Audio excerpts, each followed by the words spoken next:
नमः विष्णुपादाय कृष्णपृष्ठाय भूतले श्रीमते भक्तिवेदांत स्वामिन्निति नामिने। नमस्ते सारस्वती देवे गौरवाणी प्रचारिणे निर्विशेष शून्यवादी पाश्चात्य देशतारिणे।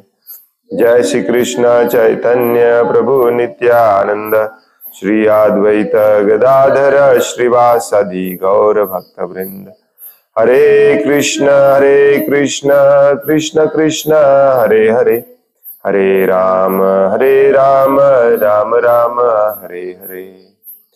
मुखं करोति वाचालं पंगुं लंघायते गिरिं यत्कृपातमहं वन्दे श्रीगुरुं दीनतारिणम्। हरे कृष्ण।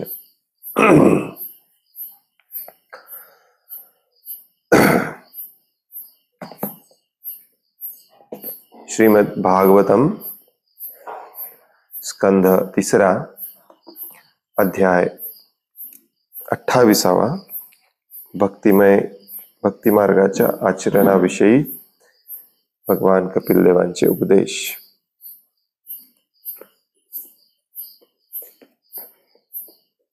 श्लोक नंबर 35।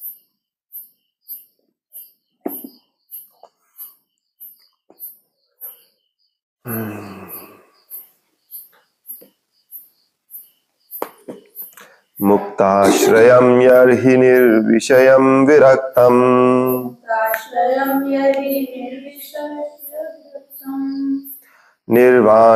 निर्वामृच्छति मनः सहसा यथार्चिः।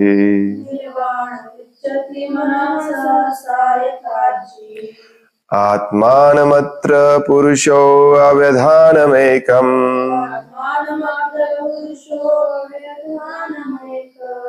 अन्वीक्षते प्रतिनिवृत गुण प्रवाहः।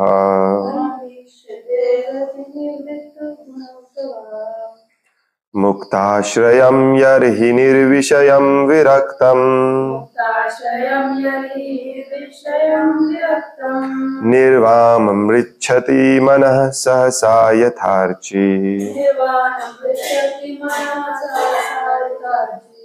आत्मानमत्र पुरुषो व्यवधानमेकम्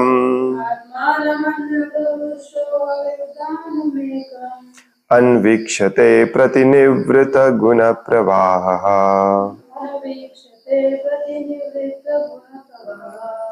मुक्ताश्रयं यर्हि निर्विषयं विरक्तम् निर्वाणमृच्छति मनः सहसा यथार्ची। आत्मानमत्र पुरुषो अव्यवधानमेकम् अन्वीक्षते प्रतिनिवृत गुण प्रवाहः।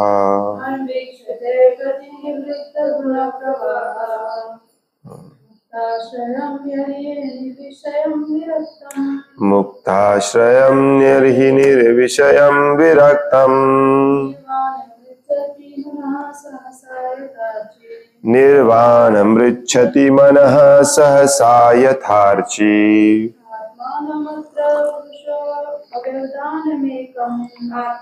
मत्र पुरुषो अव्यवधानमेकम् अन्वीक्षते प्रतिनिवृत गुण प्रवाहः।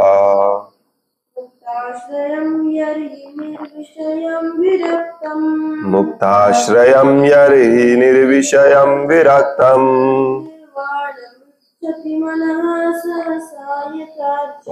निर्वाणमृच्छति मनः सहसा यथार्ची।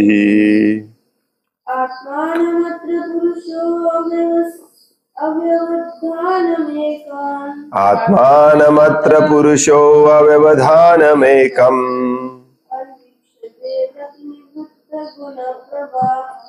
अन्वीक्षते प्रतिनिवृत गुण प्रवाहः।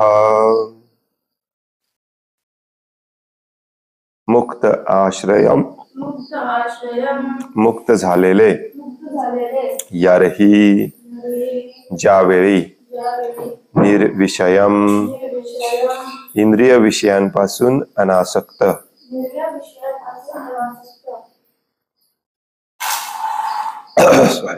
विरक्तम, उदासीन, निर्वाणम, विनाश, रिच्छति, प्राप्त करणे, मनः, मन, सहसा, त्वरित, यथा, यप्रमाणे, अर्चिहि, ज्योति, आत्मानं, मन, अत्र, त्यावेळी, पुरुषः, मनुष्य, अव्यवधानम,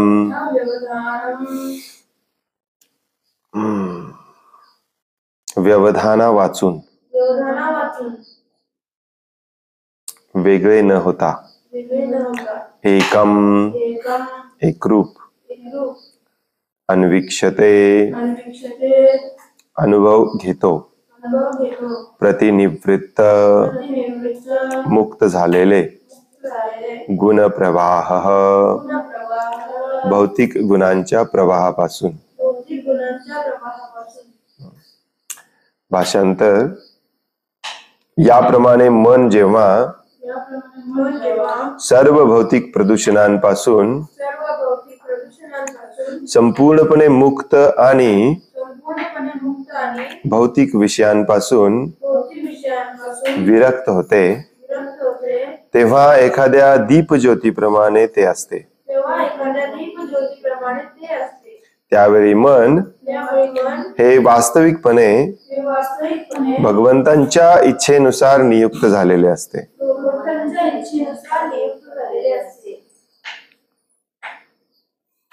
आणि ते भगवंतांशी एकरूप होऊन गेल्याचा अनुभव येतो. कारण भौतिक गुणांच्या परस्पर क्रिया प्रतिक्रियांच्या प्रवाहापासून ते मुक्त झालेले असते. ते म्हणजे मन.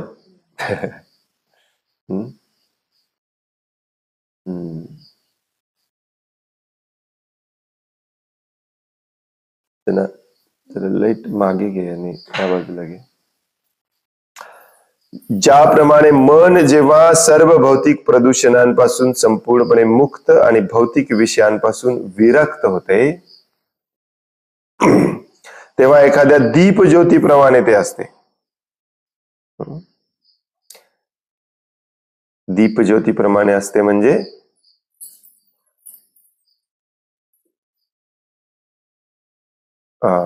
उल्हासित, प्रकाशित. त्यावेळी मन वास्तविकपणे भगवंतांच्या इच्छेनुसार नियुक्त झालेले असते. मन भगवंतांच्या इच्छेनुसार काम करत असते आणि ते भगवंतांशी एकरूप होऊन गेल्याचा अनुभव येतो. म्हणजे जणू काही भगवंतांसारखंच काम करते. कारण भौतिक गुणांच्या परस्पर क्रिया प्रतिक्रियांच्या प्रवाहापासून ते मुक्त झालेले असते. 3 गुणांच्या पलीकडे.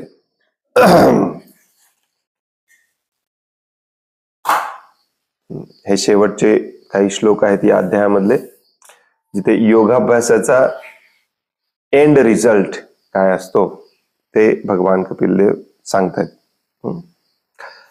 तात्पर्य, भौतिक जगामध्ये मनाचे कार्य संकल्प विकल्प किंवा स्वीकार नकार असते.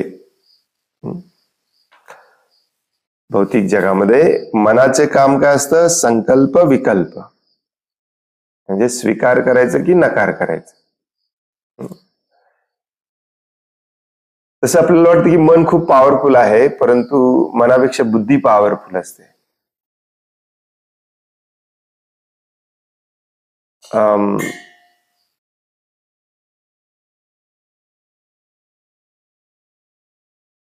Something is wrong with this lights. खूप असे शॅडो पडतात. Are you sure this is the top one?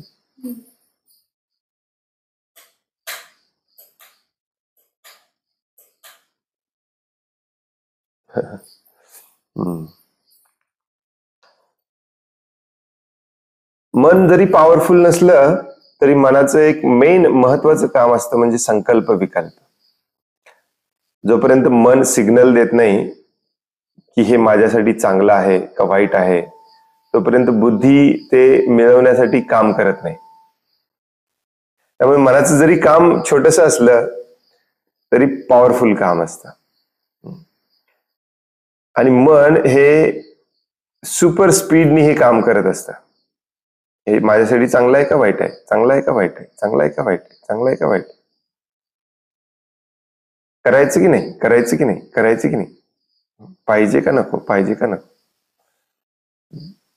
Decision making मन एकटं करत नाही, बुद्धीला घेऊनच करतं. तरी पण मनाचा 99% वाटा असतो डिसिजन मेकिंग मध्ये.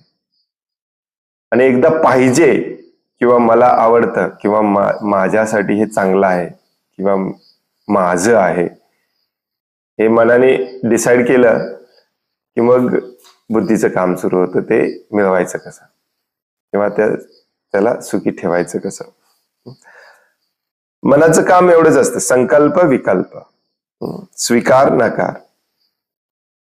मन भौतिक भावनेत असते तोपर्यंत त्याला भगवंतावर ध्यान करण्याच्या पद्धतीचा स्वीकार करण्यास बरेच प्रशिक्षित करावे लागते.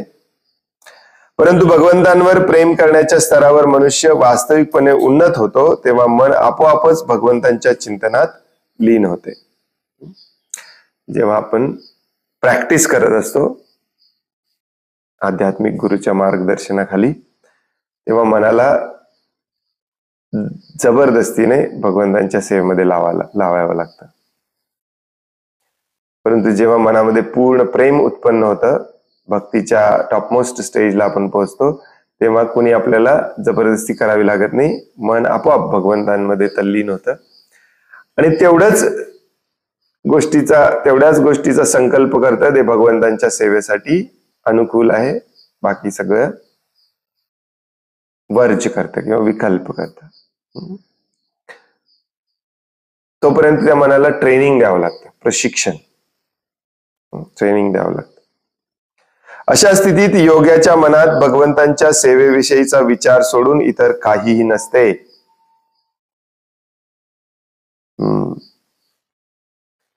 म्हणजे ज्या टॉपमोस्ट स्टेजला पोहोचल्यानंतर मनामध्ये भगवंतांची सेवा सोडून दुसरं काहीही नसतं. मग मनाने असा संकल्प केला की भगवंतांची सेवा सोडून दुसरं काहीही करायचं नाहीये, मग बुद्धी त्याचाच विचार करायला लागते. कधी कधी असं वाटतं की बुद्धी मनाच्या कंट्रोलमध्ये, आणि मग हे सगळे मिळून इंद्रियांना आदेश देतात की तुला हेच करायचं आहे जे भगवंतांच्या सेवेसाठी आहे, बाकी काही करायचं नाही.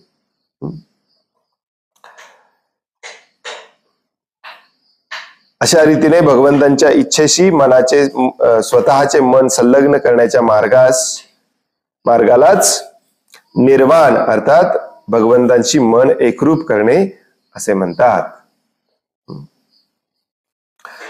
निर्वाणाचे सर्वोत्तम उदाहरण भगवद्गीतेमध्ये देण्यात आले आहे.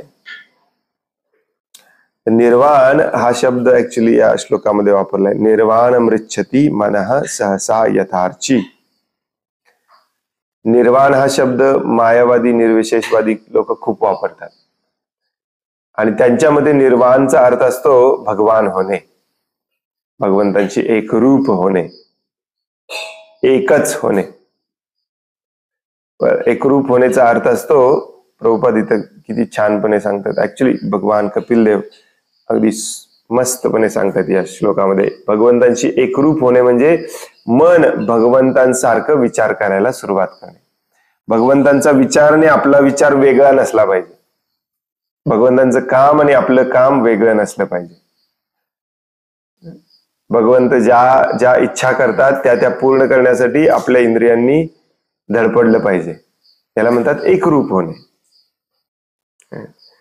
जसं कधी कधी दोन मित्र एकच असल्यासारखे वाटतात कारण त्यांचे विचार इतके जुळलेले असतात. जरी ते एकत्र राहत नसले तरी ते परफेक्टली एकमेकांचं मन जाणून तसंच कार्य करत असतात.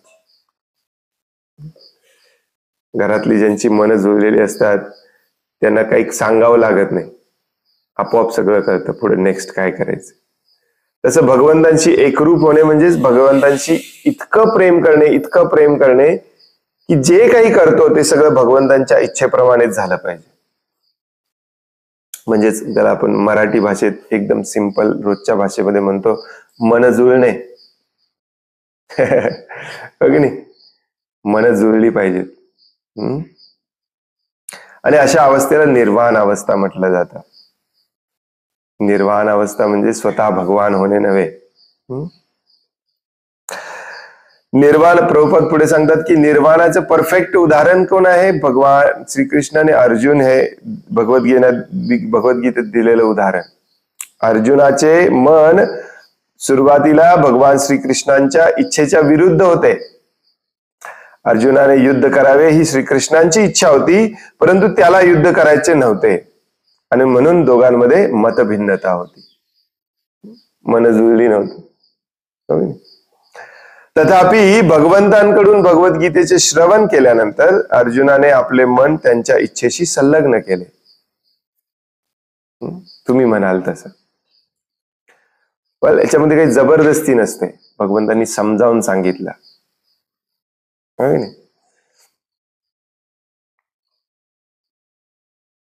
700 श्लोक सांगून समजावून सांगितलं. तथापि भगवंतांकडून भगवद्गीतेचे श्रवण केल्यानंतर अर्जुनाने आपले मन त्यांच्याशी संलग्न केले. हीच एकरूपता होय. म्हणून अशा एकरूपतेमुळे अर्जुन आणि श्रीकृष्णांनी आपले स्वत्व किंवा स्वतंत्र व्यक्तित्व गमावले नाही.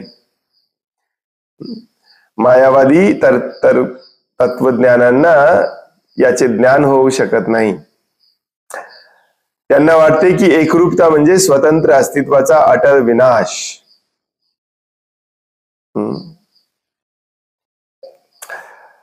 तथापि स्वतंत्र व्यक्तित्व नष्ट होत नसल्याचे भगवद्गीतेवरून आपल्याला आढळते. मन जेव्हा भगवत प्रेमाने पूर्णतः शुद्ध होते तेव्हा तेच मन भगवंतांचेही मन होते. त्यावेळी मन पृथकपणे कार्य करीत नाही किंवा भगवंतांची इच्छा पूर्ण करण्याच्या प्रेरणेविना ते कार्य करत नाही. पृथकपणे म्हणजे वेगळं होऊन. कधी कधी आपण मराठीत असं पण म्हणतोय, शरीर 2 आहेत परंतु मन एकच आहे. तशातला प्रकार. सगळे विचार, सगळं आचरण, सगळं जुळलं पाहिजे.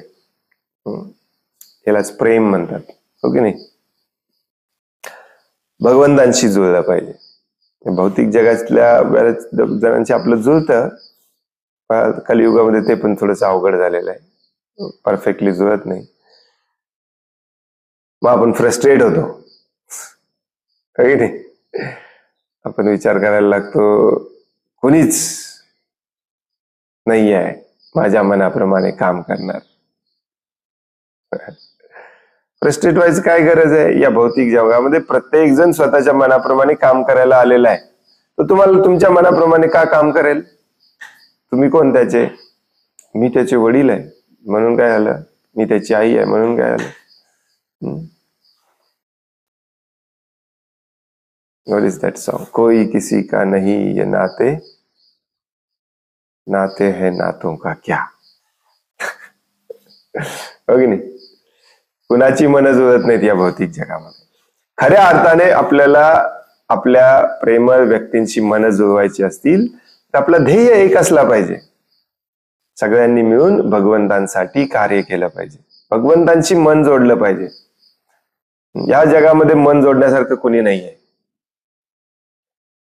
या जगामध्ये मन जोडण्यासारखा तोच व्यक्ती असतो जो स्वतःचं मन भगवंतांशी त्याने जोडलेलं आहे. तुम्ही पण भगवंतांशी जोडा, मग तुमची दोघांची मन जुळतात. Very simple. असेल तर माझ्या मनातली इच्छा वेगळी, तुमच्या मनातली इच्छा वेगळी. जेव्हा आपण इंद्रिय तृप्तीने प्रेरित असतो, भौतिक जगामध्ये भौतिक सुखाने प्रेरित असतो, तेव्हा मन इकडे तिकडे ओढत राहणार आपल्याला आणि कुणाचीच मन एकमेकाशी जुळणार नाही. म्हणून पूर्णपणे भगवंतांना शरण येऊन भगवंतांची मन जोडलं पाहिजे. व्यक्तिगत मुक्त आत्म्याला अन्य कोणतेही कार्य नसते. वाव, छोटस वाक्य आहे परंतु पॉवरफुल आहे. व्यक्तिगत मुक्त आत्म्याला अन्य कोणतेही कार्य नसते. नो किंतु परंतु. भगवंतांचं काम तेच माझं काम. त्याच याच्यात अजून काय विचार करण्यासारखं काही नाहीच आहे. विचार करून काही प्रस्थापित करण्यासारखं काही नाहीच आहे. जे भगवंतांचं काम तेच माझं काम. व्यक्तिगत मुक्त आत्म्याला अन्य कोणतेही कार्य नसते. प्रतिनिवृत्त गुणप्रवाह. बद्धावस्थेत मात्र मन हे प्राकृतिक गुणांनी लादलेली कार्य करण्यातच गुंतलेले असते. प्रतिनिवृत्त म्हणजे निवृत्त होण्यापूर्वी, मुक्त होण्यापूर्वी. गुणप्रवाह, गुण सांगतील तसं मन ऐकतं. परंतु दिव्य अवस्थेत प्राकृतिक गुण भक्ताचे मन विचलित करू शकत नाहीत. भगवंतांच्या इच्छेचे समाधान करण्याव्यतिरिक्त भक्ताला इतर काहीही कर्तव्य नसते. असली वाक्य इतकी भेटणार आहेत तुम्हाला. भगवंतांच्या इच्छेचे समाधान करण्याव्यतिरिक्त भक्ताला इतर काहीही कर्तव्य नसते. दुसरं काही करायचंच नाहीये आपल्याला. भगवंतांना संतुष्ट करणे ही एकमेव इच्छा असली पाहिजे. यालाच निरपेक्ष अहैतुकी प्रेम म्हणतात. मग असं जेव्हा आपण प्रेम एखाद्यावर करतो, भगवंत या भौतिक जगामध्ये देखील, तेव्हा मन जुळायला जास्त वेळ लागत नाही. हो की नाही?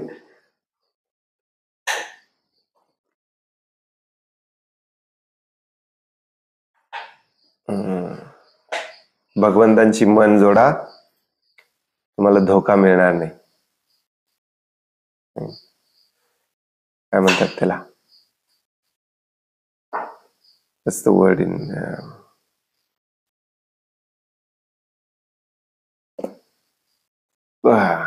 बेवफाई.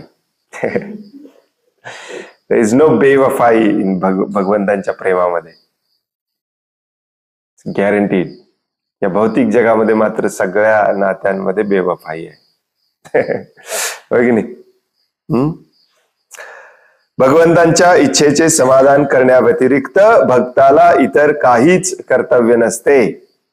हीच पूर्णत्वाची सर्वोच्च स्थिती असून तिला निर्वाण किंवा निर्वाण मुक्ती असे म्हटले जाते.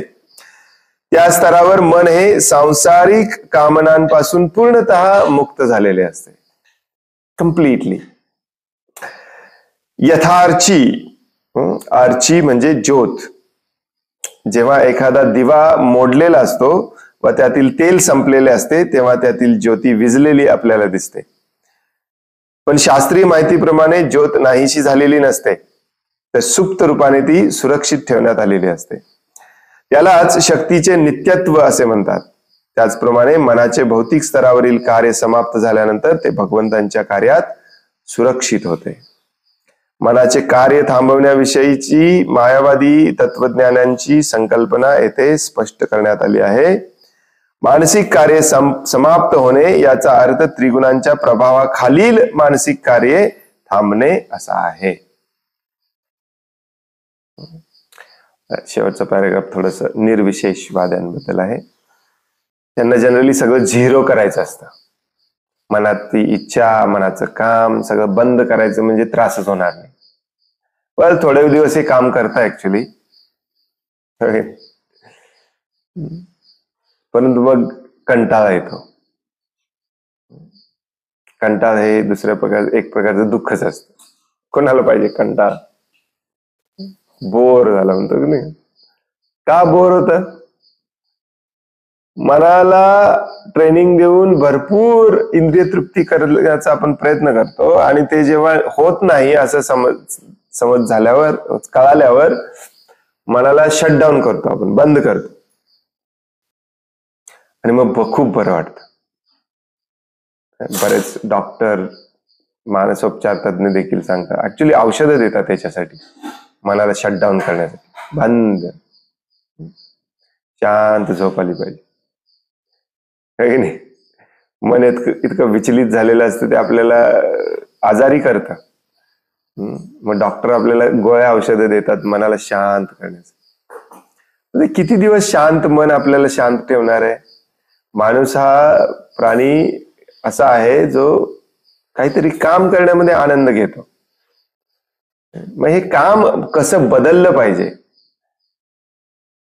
मनातल्या इच्छा कशा बदलल्या पाहिजेत, जेणेकरून ज्या मनाच्या इच्छा आहेत, जे मनाचं कार्य आहे, जे इंद्रियांचं कार्य आहे, त्याच्यातून सुख मिळेल आणि फ्रस्ट्रेट होणार नाही. फ्रस्ट्रेटला काय म्हणतात? वैतागणार नाही. मानसोपचार तज्ञाकडे का जावं लागतं आपल्याला? वैतागलेलो असतो आपण.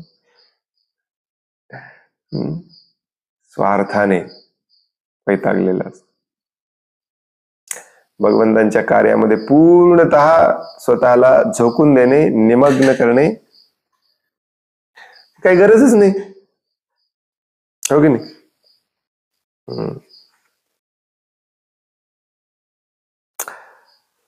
पुढे म्हणतात भगवान कपिल देव, सोप्यतया चरमया मनसो निवृत्त्या तस्मिन् महिम्नवसितः सुख दुःख बाहे हेतुत्वम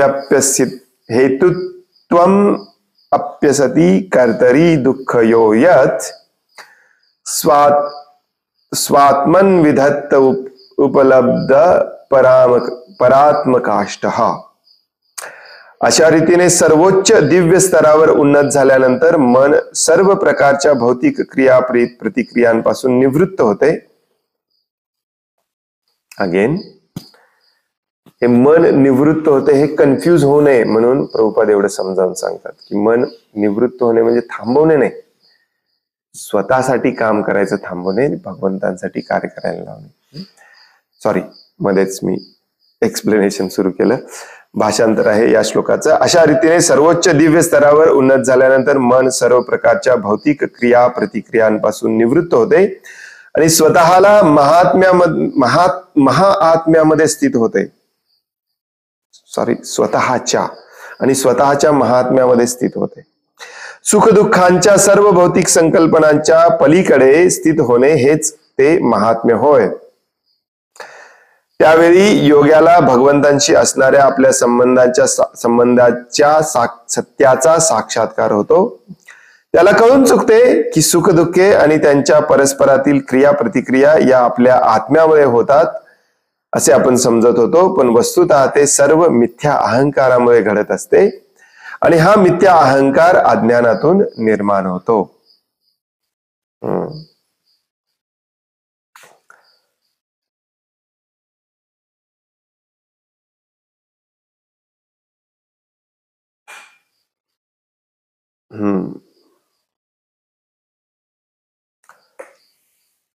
तर हे योगाभ्यास वाचला आपण या अध्यायामध्ये, होय. कसं बसायचं, ध्यान कसं करायचं, यम नियम आसन प्राणायाम कुंभक रेचक, आणि या सगळ्याचा उद्देश काय आहे हे आता भगवान कपिल देव सांगतायत. अशा प्रकारे योगी जेव्हा टॉपमोस्ट स्टेजला पोहोचतो, भगवंत त्याला दिसायला लागतात. जे वर्णन आपण वाचलं, हो की नाही, भगवंत कसे दिसतात, पायापासून ते मुखापर्यंत बघत जायचं, ध्यान करायचं, आणि त्याचा पूर्ण साक्षात्कार झाल्यानंतर मग त्याला जाणवायला लागतं भगवंत, ज्यांना आपण आता पाहिलं ध्यानाने पूर्ण, त्या भगवंतांची सेवा कशी करावी. कारण दुसरा तिसरा आपल्या जीवनामध्ये उद्देश मग राहिला नसला पाहिजे. आता याला बघितल्यानंतर याची सेवा केली नाही तर परत भौतिक जगामध्ये पुन्हा सुखदुःखांमध्ये गेल्यावर फायदा काय? मग या भौतिक सुख दुःखाच्या पलीकडे मनाला स्थित करणे हा या योगाभ्यासाचा मुख्य उद्देश असतो. त्याला कळायला लागतं हळूहळू की सुख दुःख ही कुठून निर्माण होतात, कशामुळे निर्माण होतात. आणि त्याचं या श्लोकामध्ये भगवंत सांगतात त्याचं मेन कारण असतं मिथ्या अहंकार.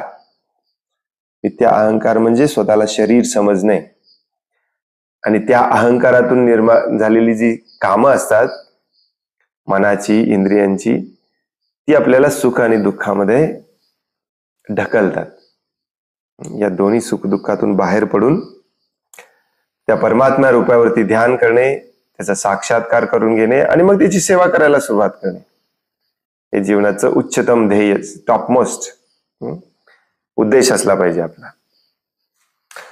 तात्पर्य, भगवंतांशी असणाऱ्या आपल्या संबंधाची आपल्याला झालेली विस्मृती हा अज्ञानाचा परिणाम आहे. शेवटच्या वाक्यामध्ये भाषांतराच्या म्हटलेलं आहे, सुख दुःख ही आत्म्यापासून निर्माण होत नसून ती मिथ्या अहंकारापासून घडत असतात. आणि मिथ्या अहंकार कुठून निर्माण झालेला असतो? अज्ञानातून निर्माण झाला. अज्ञान म्हणजेच मी शरीर आहे, ज्ञान म्हणजेच मी आत्मा आहे. Very simple. आपण भगवंतांपासून स्वतंत्र आहोत हा अज्ञानजन्य विचार योगाभ्यासाद्वारे मनुष्य नष्ट करू शकतो. वास्तविक भगवंतांशी आपला नित्य प्रेमाचा संबंध आहे. भगवंतांची दिव्य प्रेममयी सेवा करणे यासाठी जीवाचे अस्तित्व आहे. त्या मधुर प्रेममय संबंधाचे विस्मरण म्हणजेच अज्ञान होय. आणि अज्ञानामध्ये प्राकृतिक त्रिगुणांच्या प्रभावामुळे मनुष्य स्वतःला स्वतंत्र भोक्ता समजण्यास बाध्य होतो. भगवंतांशी संबंध जो आहे प्रेमाचा, जिथं मन जुळलेली असतात, तो आपण मुद्दामून विसरतो, कारण आपल्याला स्वतंत्र भोक्ता व्हायचं असतं. आणि यालाच अज्ञान म्हणतात. भगवंतांची दिव्य प्रेममयी सेवा करणे यासाठी जीवाचे अस्तित्व आहे. आणि याचा विसर पडणे म्हणजेच अज्ञान. आणि ह्या अज्ञानामध्ये मग जीव विचार करायला लागतो, माझी सेवा केली पाहिजे, माझ्यावर लोकांनी प्रेम केलं पाहिजे.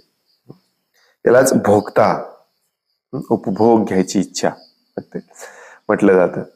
भक्ताचे मन शुद्ध होऊन त्याला जेव्हा समजते की आपले मन भगवंतांच्या इच्छेशी संलग्न केले पाहिजे, तेव्हा त्याला परिपूर्ण दिव्यावस्था प्राप्त झालेलीच असते. आणि ती अवस्था भौतिक सुखदुःखाच्या अनुभवा पलीकडील असते. शरीर बदलायची काही गरज नाही, या भावनेमध्ये येणे, दॅट्स इट. त्यालाच म्हणतात शुद्ध होणे, दिव्य अवस्था प्राप्त करणे, सुखदुःखाच्या अनुभवाच्या पलीकडे जाणे. मनुष्य जोपर्यंत स्वतंत्रपणे कार्य करीत असतो तोपर्यंत तो तथाकथित सुखदुःखांच्या भौतिक अनुभवांनी प्रभावित होत असतो. स्वतंत्रपणे म्हणजे माझा भगवंतांशी काही संबंध नाही, माझं मी एकटा बघतो, माझ्यात हिंमत आहे.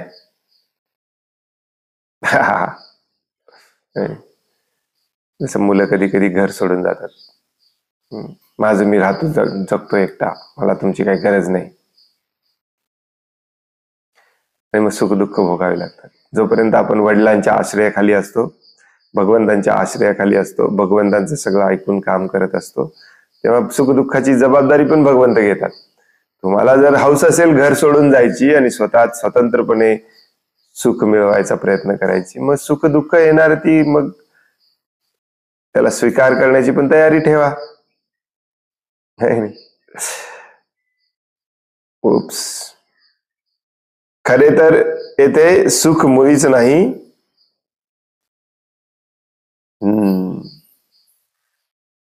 भौतिक जगामध्ये सुख नसतंच ऍक्च्युली. आपण म्हणतो इथे सुख दुःख मिळतात, सुख दुःख मिळतात, सुख दुःख मिळतात. ज्याला पूर्णपणे पटलेलं असतं की भौतिक जगामध्ये सुखच नाही, तो ऍक्च्युली भगवंतांची आपलं मन जोडू शकतो. असेल तर नाही जोडू शकत. वाटतं आपल्याला इथे सुख आहे, पण ऍक्च्युली इथे सुख नाहीच आहे. प्रभुपाद शास्त्रच सांगतात, ऍक्च्युली प्रभुपाद म्हणतात की जे सुख वाटतं आपल्याला तेच ऍक्च्युली दुःखाचं कारण असतं. कमी अधिक वेळेमध्ये एक्झॅक्टली सेम तेच दुःखाचं कारण होणारच असतं. इतकं परफेक्ट बनवलंय हे भौतिक जग. आणि एखाद्या वेड्या मनुष्याच्या कोणत्याही कृतीत जसे काहीच सुख नसते, त्याप्रमाणेच भौतिक कार्यातील सुखदुःखांच्या मानसिक कल्पना या निव्वळ खोट्याच, मिथ्याच असतात. खरे पाहता येथे केवळ दुःखच आहे. आणि ही खरी पात्रता ऍक्च्युली. ज्याला हे पटलेलं नाही ना, तो भक्तीमध्ये कधीच येणार नाही, तो भक्तीमध्ये कधीच प्रगती करणार नाही. मुळात हे पटलं पाहिजे, या भौतिक जगामध्ये सुख नाहीच आहे. ज्याला हे पटलं नाही तो सुखाचा शोधच घेत राहणार, त्याच्यामध्ये इम्प्रूव्हमेंट करायचा प्रयत्न करणार. ओके ठीक आहे, आज नाही मिळालं, परंतु मला वाटतं एक स्टेप आपण चुकतोय, ती फिक्स केली की मला नक्की सुख मिळेल. ही इच्छा मनामध्ये स्ट्रॉंग असते, कारण आपल्याला हे पटलेलंच नसतं. भक्ती मार्गावरती येऊन इतकं भगवद्गीता भागवतांचं श्रवण करून देखील भौतिक जगामध्ये सुख आहे असा विचार मनामध्ये असेल अजूनही कुठल्या तरी कोपऱ्यामध्ये, तुम्ही भक्तिमय सेवा करण्याच्या पात्रता होतच नाही, कधी पात्रता कधी येतच नाही.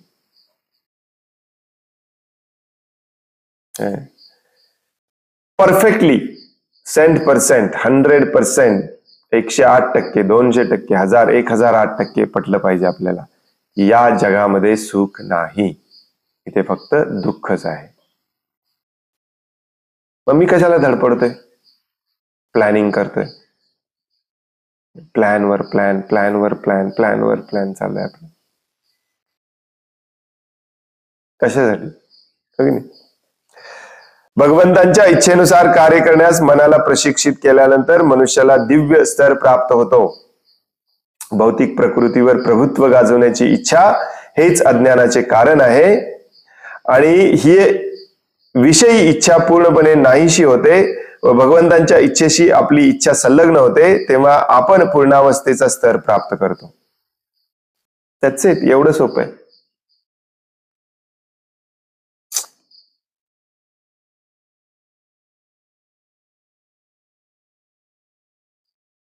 कसं काय गेलं?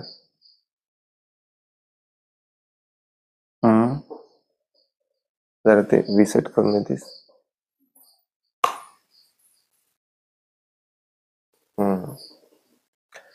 भौतिक प्रकृतीवर प्रभुत्व गाजवण्याची इच्छा हेच अज्ञानाचे कारण आहे, आणि ही विषयी इच्छा पूर्णपणे नाहीशी होते व भगवंतांच्या इच्छेशी आपली इच्छा मॅच होते, तेव्हा त्याला परफेक्ट स्तर प्राप्त केलं असं म्हणायचं. नसेल तर नाही. उपलब्ध परात्मकाष्ठ. उपलब्ध परात्मकाष्ठ. उपलब्ध म्हणजे साक्षात्कार किंवा अनुभूती. अनुभूती निश्चितपणे व्यक्तिगत अस्तित्वच सुचविते. परिपूर्ण मुक्तावस्थेमध्ये वास्तविक अनुभूती प्रत्यास येते. निवृत्त्या म्हणजे जीवाचे स्वतःचे पृथक अस्तित्व राखून ठेवतो. अगेन हे सगळं निर्विशेषवाद्यांसाठी आहे. एकरूपता म्हणजे त्याला भगवंतांच्या सुखामध्ये स्वतःच्या सुखाचाही साक्षात्कार होतो. भगवंतांच्या ठाई सुखाव्यतिरिक्त काहीच नाही. आनंदमय अभ्यासात भगवंत स्वतः स्वरूपताच दिव्य आनंदाने पूर्ण आहेत. मुक्तावस्थेमध्ये भगवंतांशी एकरूप होणे याचा अर्थ मनुष्याला एकमेव सुखाचीच अनुभूती होते असा आहे. पण तरीही जीवाचे स्वतंत्र अस्तित्व अबाधित राहतेच. अन्यथा दिव्य सुखाचा स्वतंत्र साक्षात्कार सुचविणारा उपलब्ध हा शब्द उपरोक्त श्लोकामध्ये वापरण्यात आलाच नसता. उपलब्धचा अर्थ असतो अनुभूती होणे. भगवंतांची आपण सेवा करत आहोत, भगवंतांची एकरूप झालेलो आहोत, म्हणजे भगवंतांची मन जुळलेलं आहे, त्या मनाप्रमाणे इच्छा करून त्या प्रकारचं कार्य करत आहोत, त्यातून आनंद येतोय याचा आपण अनुभव घेत आहोत. प्रभुपाद किती छान लॉजिकली समजावून सांगतात बघा. सगळी लाईट लागली का नाही? बंद कर आणि पुन्हा चालू.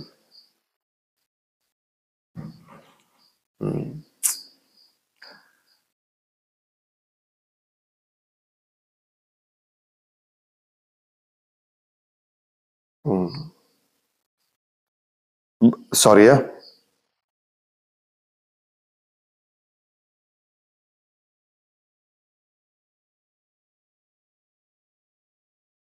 बंद पडलं होतं. इंटरनेट गेलाय आमचा जरा.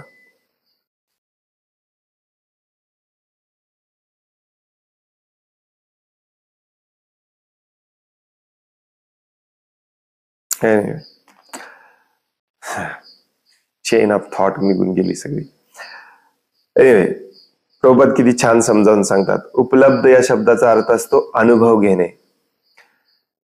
जर व्यक्ती भगवंतांमध्ये एकरूप होऊन आपलं स्वतंत्र व्यक्तित्व गमावला, एकरूप झाला आणि संपलं सगळं, जसं हे निर्विशेषवादी लोक म्हणतात, तर तो हा अनुभव कसा घेईल आनंदाचा? आनंदाचा अनुभव घ्यायला आपण सेपरेटली राहिलंच पाहिजे. मग भगवंतांची एकरूप होणे म्हणजे काय? याचा अर्थ असतो भगवंतांची एकरूप होणे म्हणजे भगवंतांसारखंच विचार करून त्यांच्या सेवेमध्ये त्यांना मदत करणे, कायमचा, कंटिन्युअसली. हा अर्थ असतो त्याचा. हरे कृष्ण. आपण थांबूया.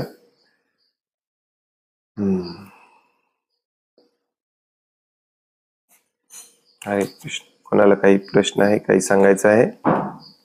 झालं?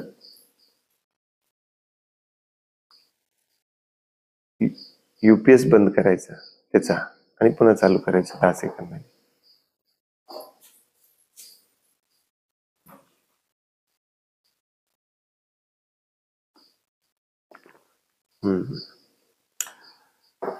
कोणाला काही प्रश्न आहे, काही सांगायचं आहे?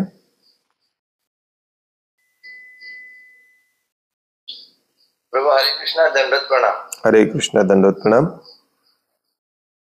जरा भीष्म पंचक बद्दल थोडी माहिती द्या ना. मलाच माहिती नाही, तुम्हाला काय देऊ मी? मला फक्त एवढंच माहिती आहे, भगवंतांची सेवा करणे, श्रील प्रभुपादांची सेवा करणे.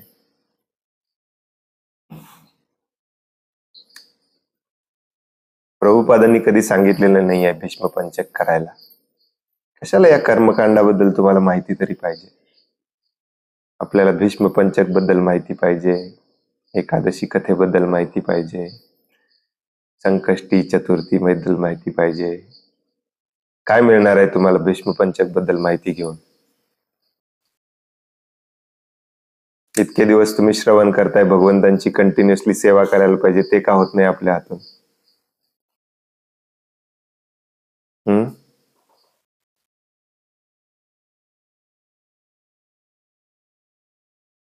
Very simple. 1000 वेळा आपण ऐकलेलं आहे भीष्म पंचक म्हणजे शेवटचे 5 दिवस भीष्मदेव वेगवेगळ्या पद्धतीने फास्टिंग करून आपलं शरीर सोडून गेले. एक महान आत्मा शरीर सोडून गेला. श्रीमद भागवतमच्या पहिल्या स्कंदामध्ये भीष्म पंचकच दिलेला आहे, परंतु खूप सुंदर रीतीने दिलेला आहे, अतिशय सुंदर रीतीने दिलेला आहे. भीष्मदेव म्हणतात भगवान श्रीकृष्णांना, आता मला काही नको आहे, माझ्या समोर स्ट्रेट माझ्या डोळ्यासमोर इथे उभे राहा, तुमच्याकडे बघत बघत मला शरीर सोडायचं. नाही?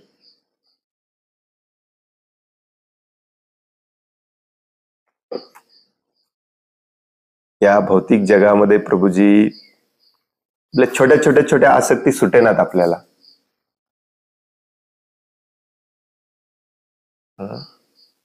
आपण हिंदू लोक याच्यातच अडकलोय, कर्मकांडात्मक सगळ्या गोष्टी करण्यामध्ये. भीष्मदेव कसं शरीर सोडून गेले हे खऱ्या अर्थाने तुम्हाला समजायचं असेल ना, तर श्रीमद भागवतम मधल्या पहिल्या स्कंदामधला 8वा का 9वा अध्याय वाचा. अगदी सिरियसली वाचा. मृत्यू समयी भगवंतांचं चिंतन भीष्मदेवानी कसं केलं त्याच्यामध्ये समजावून सांगितलं.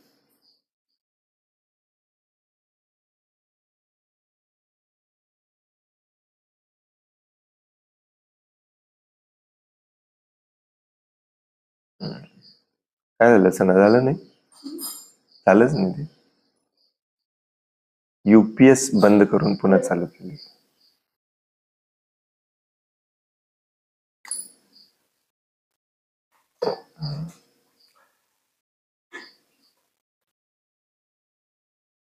हरे कृष्ण.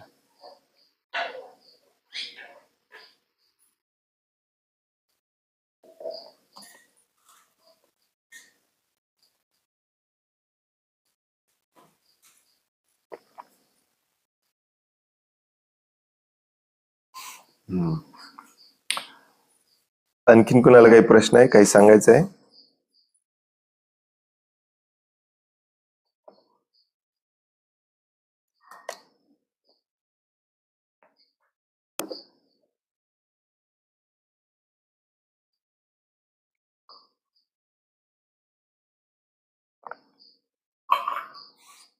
खूप खूप धन्यवाद. वांछा कल्पतरुभ्यश्च कृपा सिंधुभ्य एव च पतितानां पावनेभ्यो वैष्णवेभ्यो नमो नमः.